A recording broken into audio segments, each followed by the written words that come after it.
Welcome to the Slop Temple. We pray this video helps. In this video, I will show you how to cook delicious kimchi soup. First, let's gather our essential ingredients. You'll need about 1 cup of well-fermented kimchi, sliced, and 150 grams of your preferred protein, like pork belly or firm tofu. Don't forget 1/2 of an onion, 2 cloves of minced garlic, and 2 cups of anchovy broth.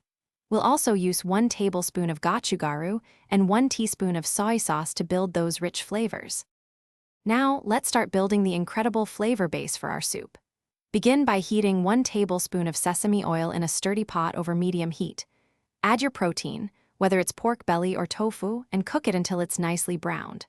Next, stir in the sliced onion and minced garlic, sautéing them until they become wonderfully fragrant, which usually takes about 2 minutes. Finally, add the sliced kimchi and cook for 5 minutes, letting those deep, complex flavors develop. With our flavorful base ready, it's time to bring everything together. Carefully pour in 2 cups of anchovy broth or water. Then, add 1 tablespoon of gochugaru for that signature spice and 1 teaspoon of soy sauce to enhance the umami.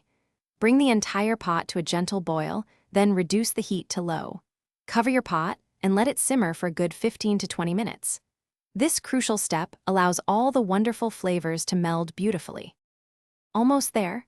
Before serving, give your kimchi soup a taste and adjust the seasonings as needed. You might want a little more soy sauce or gochugaru to suit your palate. If you like, stir in about 100 grams of soft tofu and let it cook for just 2 more minutes. Finally, garnish your steaming bowl with fresh sliced green onions and a tiny drizzle of sesame oil. Serve this comforting soup hot, ideally with a side of fluffy steamed rice, and enjoy. Thanks for watching. Consider subscribing if we helped you.